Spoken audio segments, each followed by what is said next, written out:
Kad neki vladar u okviru jedne dinastije, a nekada čak i u drugoj dinastiji, ima isto ime kao neki prethodnik, uglavnom samo poveća svoj redni broj.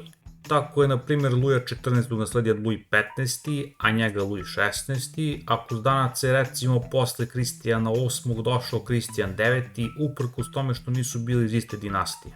Međutim, kada je predsjednik Francuske Louis Napoleon Bonaparte 1852. nakon par mahinacija i udara postao car, on je uzeo ime Napoleon III, a ne drugi.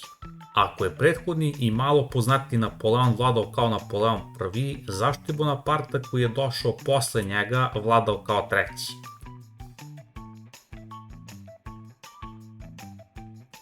Vratimo se u oktobar 1809. u Beču. Napoleon Bonaparte već 5 godina vlada kao car Francuske pod imenom Napoleon I, upravo je porazio Austriju u ratu i pregovara mirovni sporazum u Schönbrunnu.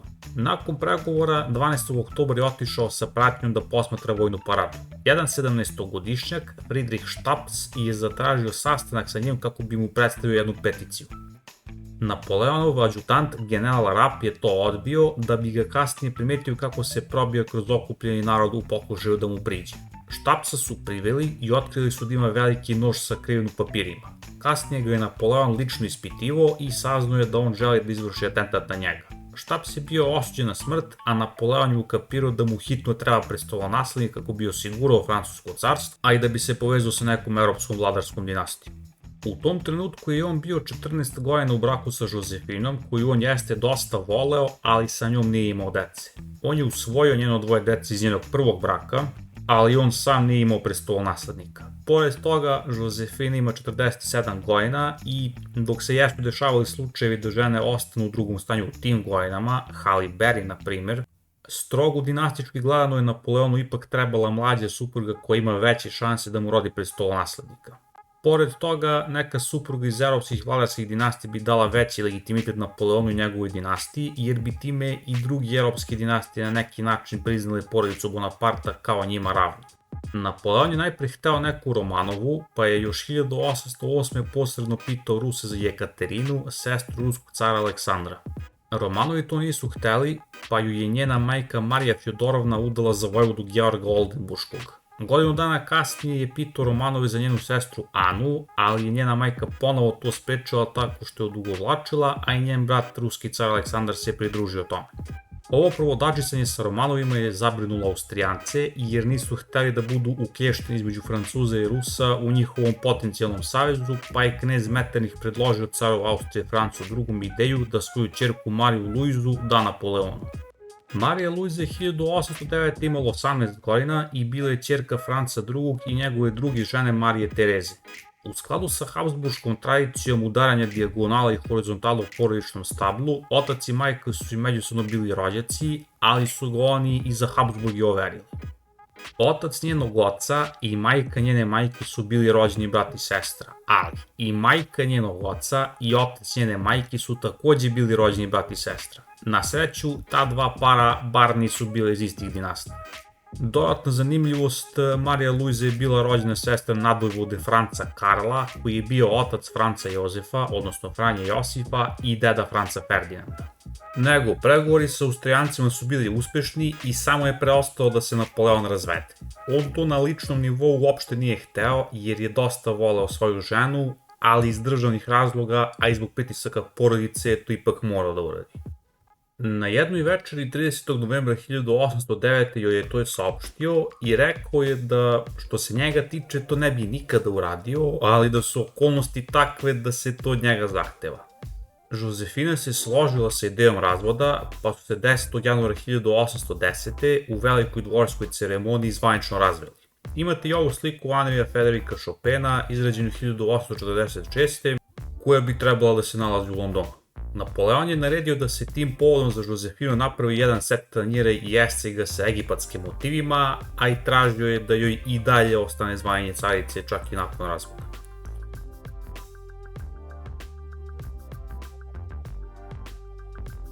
Posle toga se on oženio Marijom Luizom i naredne godine, 20. marta 1811. im se rodio sin koji je nazvan Napoleon François Joseph Charles. Pored zvanja carskog princa Francuske, otac mu je dao i posebno zvanje kralja Rima.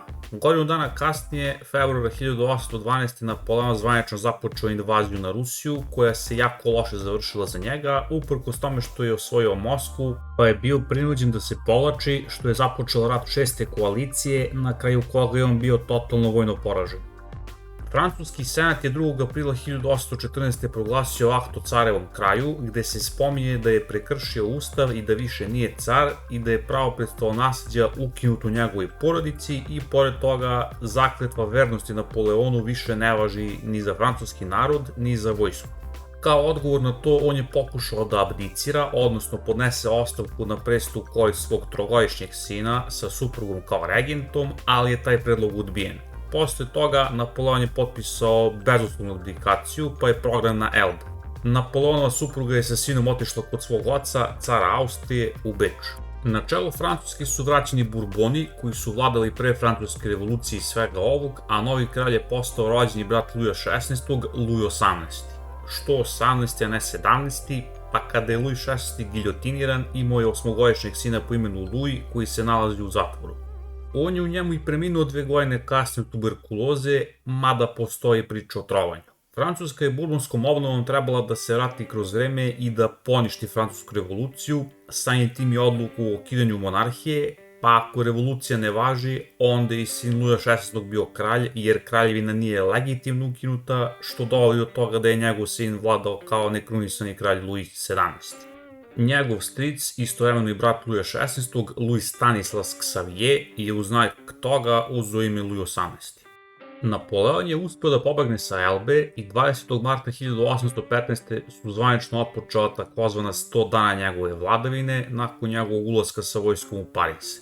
Kralj Luj XVIII je sa porodicom prethodno napustio grad i državu i otišao u Gent. Ubrzo je došlo do bitke kod Waterloa, u kojoj je Napoleon izgubio od udruženih jedinica vojvode od Wellingtona i generala von Blichera. On je nakon toga 22. juna 1815. ponovo abdicirao u korist svog sada 4-godišnjeg sina, koji se nalazi u Beču kod dede. Prema sadržaju abdikacije, njegov sin je ponovo postao car Francuske pod imenom Napoleon II. Abdikacija je prošla kroz francuski parlament, koji je napravio posebnu komisiju u čelu sa Josephom Fouchetom sa ciljem da obezbedi miran prenos vlasti. Budući da su osvojili Napoleonov proglas abdikacije, ova komisija bi teoretski trebala biti regentstvo, odnosno namestništvo za Napoleona II. Međutim, Fouchet a ni komisije uopšte nisu kontaktirali 4-godišnjeg cara i umjesto toga se on dogovorio sa rojalistima koji su podržavali Burbone, pa se 8. jula 1815. u Pariz vratio Luj XVIII. Na taj način je okončana vladavina Napoleona II od 16 dana. Napoleon II ostatak života proveo u Beču, gde je bio poznat kao Franc, što je nemačka varijanta jednog od njegovih imena François, a i deda mu je dao zvanje vojvode od Reichstata. Kasnije je stekao vojno obrazovanje, a 1822. su 4 pukovnika iz La Rochella pokušala da zbace Burbone i navodno postave njega za cara, mada se ne zna u kom je stepenu on bio umešan u tu priču, ako i uopšte. 10 godina kasnije, 1832. je preminuo usled upale pluća u Beču. Imao je 21 godinu, nije se ženio ni imao dece, mada postoji neka kao glasina da je on biološki otac Maksimilijana, cara Meksika i rođenog brata Franca Jozefa, ali ko zna da li je to tačno. Posthumno je stekao nadimak Leglon, odnosno Orlić, a 1922. je srpski kompozitor Petar Stojanović napisao operetu Napoleon II, vojvod od Reichstata. Do 15. decembra 1940. je bio sahranjen u Bečkoj carskoj kripti, kada ga je izvesni vođa jedne radničke partije prebacio u palatu invalida unutar grobnice njegovog oca Napoleona I. U skladu sa tradicijama Habsburga, čiji je on bio član po majci, njegovi unutrašnji organi i srce su ipak ostali u Beču. Charles Louis Napoleon Bonaparte je rođen 20. aprila 1808. u Parizu za vreme vladavine Napoleona I. Njegov otac je bio Luigi di Bonaparte, odnosno Louis Bonaparte, drugi mlađi Napoleonov brat, a majka mu je bila Hortense de Beauharnais, ćerka Napoleonove supruge Josefine iz prvog braka. On im je bio treći sin. Njegova biografija zahteva sopstveni snimak ili više njih, ali za potrebe ovog snimka ću krenuti u 1848. i njegovog povratka u Francusku iz Engleske, gde je posle revolucije 1848. koja je bila deo većih protesta širom Evrope, otišao poslednji francuski kralj Louis Philippe I. Francuska je po drugi put bila republika i odlučeno je da će njen predsjednik da se bira direktno od strane svih punoletnih muških Francuza. Predsjednik druge republike je bio jak po položaju, ali je bio ograničen na samo jedan mandat od 4 godine. Louis Napoleon je odlučio da će se kandidovati i na izborima koji su se održali 10. i 11. decembra je prilično ubedljivo pobedio u prvom krugu i postao je prva ličnost na čelu Francuske koja je direktno odabrana od strane građana. Mandat mu je isticao 1852. i budući da nema prava na drugi, sa saradnicima je razrađivao ideju kako da ostane duže na čelu države. Najpre je održao jedan državni udar, pa 2 referenduma sa ustavnom promenom između njih, gde piše da može da služi neograničen broj mandata od 10 godina, da bi na kraju 2. decembra 1852. on zvanično bio proglašen za cara Francuske pod imenom Napoleon III. Izborom rednog broja 3 je on odao počast svom bratu od strica, koji je nominalno vladao 10 dana, a istakao je kontinuitet svoje dinastije na isti način na koji je to uradio Louis XVIII.